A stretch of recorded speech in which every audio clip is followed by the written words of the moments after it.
આજની ધર્મકથા. પ્રણામ.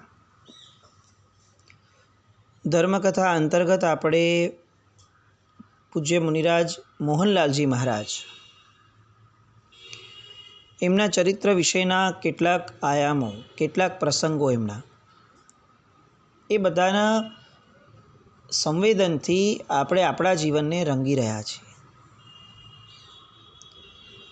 શાસ્ત્રોમાં ભરી ભરીને આ એક વસ્તુ કહી છે કે જીવનની અંદરમાં જો કોઈ ખોટા વિચારોને અથવા સંકલેશોને ન લાવવા દેવા હોય તો આવા મહાપુરુષોના અને તીર્થંકર ભગવંતોના ચરિત્રો, એનું વાંચન, એનું સ્મરણ અને એમનો સ્વાધ્યાય એ સતત હોવો જોઈએ.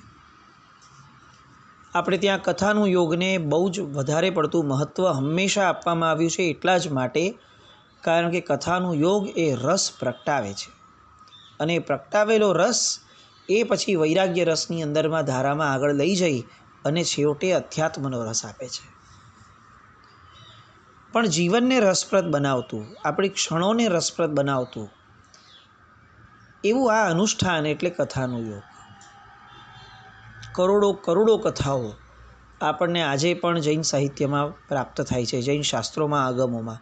જ્ઞાતા ધર્મકથા જેવા કેટલાય એવા ગ્રંથો કે જેની અંદરમાં લાખોની સંખ્યામાં કથાઓ, અને આ બધી કથાઓ આપણા જીવનની અંદરમાં એક નવો રસ પ્રગટાવી શકે. આવી જ કથા ચરિત્ર એટલે પૂજ્ય મોહનલાલજી મહારાજનું જીવન. એમના જીવનની વાતો સાંભળીએ તો આપણને ખરેખર આમ ઉલ્લાસ પ્રગટે કે વાહ, શું જબરદસ્ત સાહેબ ઉત્સાહસભર વીર્ય ફોરવી અને પ્રેરણાઓ કરતા હશે, શું પોતાનું જીવન જીવતા હશે, કેવા પોતે અંદરથી વિચાર સંપન્ન રહેતા હશે કે એમના જીવનમાં એમના વર્તન હંમેશા આવા શુભ જ રહ્યા. એમના ગુણનો જે વિકાસ થયો છે, ઉઘાડ થયો છે, એ જોઈને ખરેખર એવું લાગે કે જેટલો પ્રયત્ન એમણે બહારના જગતને સુધારવા માટે કર્યો છે એના કરતાં કંઈક ઘણો અધિક પ્રયત્ન સાહેબે પોતાના આંતરિક જગત માટે પણ કર્યો હશે. એ સાધના છુપી હશે, પરંતુ છતાં પણ એમના બાહ્ય વર્તનો દ્વારા છતી થાય છે. એમાંની શ્રેષ્ઠતમ સાધના જે સાહેબે કરી, જે મુનિપણા માટે અપાર આવશ્યક સાધના કીધી છે, એ છે લઘુતા, ગુણ કેળવવાની સાધના, નિષ્પરિગ્રહી રહેવાની સાધના, કોઈ પણ જાતના આડંબરથી દૂર રહેવાની સાધના, નામની પાછળની ઘેલછા ક્યારે પણ જન્મે જ નહીં એવી સાધના. અને એવી સાધના અંતર્ગતનો એક પ્રસંગ જે આપણે ગઈકાલ સુધી જોયો છે કે સાહેબને મુંબઈમાં જ્યારે એમણે અષાઢ સુદ છઠના દિવસે હર્ષમુનિજી ગણિવર્યને, પન્યાસશ્રી જશમુનિજીને માધવબાગના વિશાળ મંડપની અંદરમાં પન્યાસપદથી અલંકૃત કરવાની ઘડી આવી હતી. એ સમયે મોહનલાલજી મહારાજને આખા મુંબઈના સંઘ દ્વારા, સુરતના સંઘ દ્વારા અને એ સમયે ઉપસ્થિત હજારો શ્રાવકો દ્વારા આચાર્ય પદવી ગ્રહણ કરવા માટેની વિનંતી થઈ. બધા બહુ શ્યોર હતા કે સાહેબ આ વિનંતીને માન આપશે જ, કારણ કે આ આપવું જ રહ્યું એવી સ્થિતિ હતી. જે પ્રભાવક કાર્યો સાહેબે કર્યા હતા, એ કાર્યો કર્યા પછીથી જો પરમાત્માનું શાસન એમને આચાર્ય પદવી પર બિરાજમાન ન કરે તો એ આશ્ચર્ય થાત. ઘણીવાર આપણને એવું લાગે કે પદવી પોતે જાણે કેટલાક વ્યક્તિઓની રાહ જોઈ રહી હોય છે. ઘણાનું જીવન જ એવું હોય કે જીવન પદવીને અનુરૂપ હોય એવું નહીં, એમનું જીવન એને અનુરૂપ જાણે પદવી આ જગતની અંદર સ્થપાઈ હશે એવું ઊંચું જીવન, મુઠ્ઠી ઉંચેરું જીવન એ કેટલાક વ્યક્તિઓનું હોય છે. જે રીતે મોહનલાલજી મહારાજે શાસન પ્રભાવનાના કાર્યો કર્યા, રથયાત્રા વગેરે થયા એમની નિશ્રામાં, સુરતની અંદરમાં એમને જે નિર્માણના કાર્યો કરાવડાવ્યા, એ સમયની તાતી જરૂરિયાત.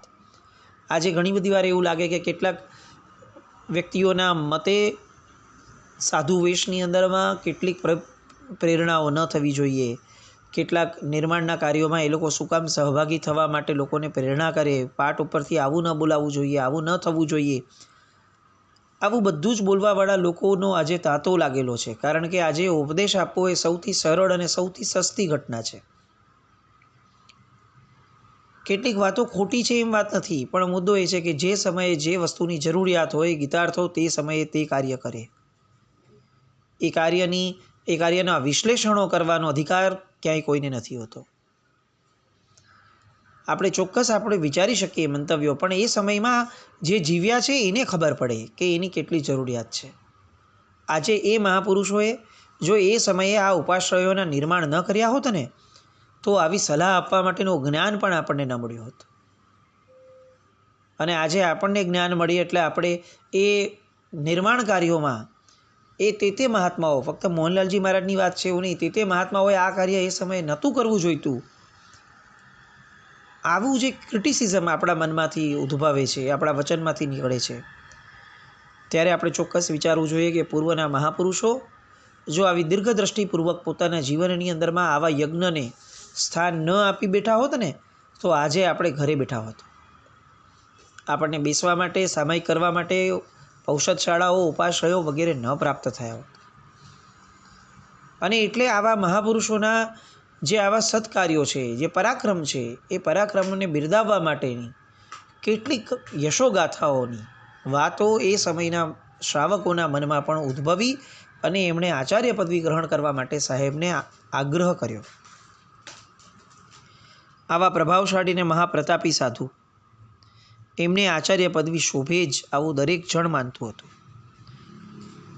પણ મહાન માનવીઓની વિશિષ્ટતા એ છે કે તેઓ પોતાની જાતને હંમેશા સામાન્ય માનતા હોય છે.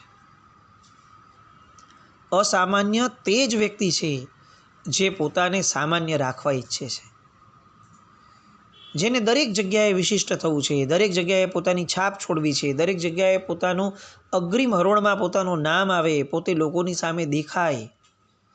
આવી બધી ઘેલછાઓ અને ચેષ્ટાઓ જેમના જીવનમાં છે એ વ્યક્તિ ક્યારે પણ અસામાન્ય ન થઈ શકે. મોહનલાલજી મહારાજ એ આ કેડરના વ્યક્તિ હતા કે જેમને સામાન્ય રહેવું ખૂબ પસંદ હતું. આચાર્ય પદ ગ્રહણ માટે ચારે તરફથી જ્યારે દબાણ આવ્યું, ઇનફેક્ટ શિષ્ય સમુદાય અને જૈન આગેવાનો પણ જે હતા એ બધા લોકોનું પણ જ્યારે પ્રેશર આવ્યું કે સાહેબ આપ અમને પન્યાસ પદવી આપો છો, આપ પોતે મુનિરાજ પદવીમાં છો, અમારી યોગ્યતા શું છે? અને સાહેબ આપની યોગ્યતા શું છે આખું જગત જાણે છે. અમારા માથે સાહેબ આવો પાપનો ભાર કેમ નાખો છો કે અમારા ગુરુ મુનિરાજ પદે હોય અને અમે પન્યાસ થઈએ? શિષ્ય વર્ગનું પણ સખત દબાણ. અને આ બધા દબાણની સામે આપણને એ સમયે પણ લોકોને એવું લાગતું, આજે પણ આપણે આ કથાના લયમાં છીએ તો એવું લાગે કે સાહેબે સ્વીકારવું જ પડ્યું હશે અને કદાચ સ્વીકાર્યું જ હશે, કારણ કે યોગ્ય પણ હોત. અને ત્યારે એ સમયે મોહનલાલજી મહારાજના મુખમાંથી જે શબ્દો નીકળ્યા હતા, ટંકશાળી વચનો, જિંદગીભર આપણને બહુ જ યાદ રાખવા જેવા શબ્દો, આચાર્ય પદ લેના ये महापुरुषों का काम है, मैं तो एक सामान्य मुनि हूँ, मेरे लिए मेरा यह मुनिपना ही अच्छा है, आचार्य पद का भार उठाने की शक्ति मेरे में नहीं है, आचार्य पद योगोद्वहन विधि से होता है, ऐसे के ऐसे आचार्य पद नहीं हो सकता है. અને એમણે એ સમયે આ શબ્દોની સાથે મહોપાધ્યાય યશોવિજયજી મહારાજ સાહેબની એક પંક્તિ જાહેરમાં ટાંકી, નૈવાસ્તિ રાજરાજસ્ય યત સુખમ નૈવ દેવરાજસ્ય તત્ સુખમી હૈવ સાધોર લોક વ્યાપાર રહિતસ્ય. અર્થાત ચક્રવર્તીને જે સુખ નથી અને જે સુખ ઇન્દ્રને પણ નથી તે સુખ અહીં લોક ઐષણા રહિત સાધુને હોય છે. લોકો શું કહે છે, લોકોને કેવું લાગશે, લોકો સારું માનશે, લોકો માન આપશે, લોકો આ કરશે, લોકો આ કરશે, લોકો આ કરશે, આ લોકોની સંજ્ઞાથી રહિત એવા સાધુ એ ઇન્દ્રના સુખ કરતાં પણ વિશિષ્ટ સુખી છે. ટોળા માટે સિંહ ક્યારે પણ પોતાની શક્તિઓ, પોતાની વર્તનાઓ અને પોતાની આદતોને છોડતો નથી. મુનિશ્રી મોહનલાલજી મહારાજનું સમગ્ર જીવન આ કથનને સત્ય પુરવાર કરે છે. અને એટલા માટે જ આજે આપણે કહી શકીએ છીએ કે મુનિ ભગવંતે આચાર્યપણું લીધું ન હતું, પણ એમનામાં આચાર્યોના પણ આચાર્ય થવાની તમામ લાયકાત હતી. સાહેબે સ્પષ્ટ રીતે ના પાડી દીધી અને સાહેબ એમના જીવનના છેલ્લા શ્વાસ સુધી મુનિપણામાં રહ્યા. આપણને કોઈક બે સારા શબ્દો કહી દે, તપસ્વી કહી દે, કેટલુંક તપ કર્યું હોય અને લોકો આપણને તપસ્વી કહી દે, કેટલાક રૂપિયાનું દાન આપ્યું હોય ને લોકો આપણને દાનવીર કહી દે, જાહેરમાં આપણું નામ લખાય, આપણને કોઈ સુશ્રાવક કહી દે, આપણને કોઈ શાસન રત્ન કહી દે, આપણને કોઈ શાસન દીપક કહી દે, શાસન પ્રભાવક કહી દે, શાસનના કામ કરતા વ્યક્તિ કહી દે. કેટલાક વ્યક્તિઓ આપણને તીર્થની ભક્તિ કરતા હોઈએ અને લોકો એમ કહી દે કે આ તીર્થ રક્ષક છે, તીર્થ રક્ષાનું કાર્ય કરે છે, અને આપણને જાણે ગલગલિયા થવાના શરૂ થઈ જાય. આવા સમયે મોહનલાલજી મહારાજનો ફોટો આપણી નજર સામે આવવો જોઈએ. એ ફોટો એટલે જરૂરી નથી કે એમનો બાહ્ય રૂપનો ફોટો હોય, એમના સ્વરૂપનો ફોટો આવવો જોઈએ. જે વ્યક્તિને આચાર્ય પદ આપવા આખા સંઘના સંઘ લાલાયિત હતા, એ વ્યક્તિ કેટલી વિનમ્રતાપૂર્વક પોતાની લઘુતાને લોકોની વચ્ચે જાહેર કરી શકે છે. મેં સામાન્ય મુનિ હું, આચાર્ય પદ કા ભાર ઉઠાને કી શક્તિ મેરે में નહીં है. આ શબ્દો બોલીને તો બતાવીએ આપણે. કેટલી ભયંકર પરિસ્થિતિમાં આપણો આડંબરવાળો આ જીવનનો ક્રમ આવી ગયો. પદની ઘેલછા છે, પદની લાલસા છે, પદ સ્વીકારવું છે, અને છતાં પણ લોકોની વચ્ચે સાબિત કંઈક અલગ કરવું છે. પછી એ ઘરની વાત હોય, સમાજની વાત હોય, શાસનની વાત હોય, ગમે તે વાત હોય, આપણે બધાએ ખરેખર આવા નિર્લોભી થવું બહુ જ આવશ્યક છે. આવા આડંબર રહિત થવું આવશ્યક છે.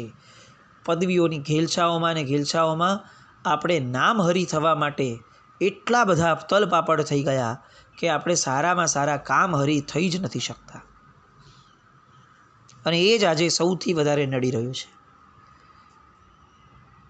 જૈન શાસનની કેટલી બધી ગરિમાઓ આ એક નામહરી થવાની અંદરમાં ને અંદરમાં બહુ જ લૂંટાઈ રહી છે. મોહનલાલજી મહારાજનો એ આચાર્ય પદવી માટેની ના પાડવાનો પ્રસંગ, એ એમની નિસ્પૃહતા, નિસ્વાર્થતા, આ બધાને એટલો બધો છતો કરે છે કે આપણને ખરેખર એમ લાગે કે સાહેબને લાખ લાખ વંદન કરી અને એમની પાસે માંગણી કરીએ કે સાવ નાની નાની વાતની અંદરમાં ખભા ઊંચા થઈ જતા એવા અમારા જેવા સાવ નિમ્ન કક્ષાના માણસો એ જ્યારે આજે લોકોની વચ્ચે પૂજાવા લાગ્યા છે, ત્યારે ખરેખર આપણને એમ થાય કે ભગવાન આ પુણ્ય પાછું લઈ લે. અંદરમાં આવી પ્રામાણિકતા આપણને પ્રગટે સાહેબની કૃપાથી. સાહેબના જીવનની અંદરમાં કેટલાક સરસ મજાના પ્રસંગો, એમાંના એક આ કેટલાક રસપ્રદ પ્રસંગો.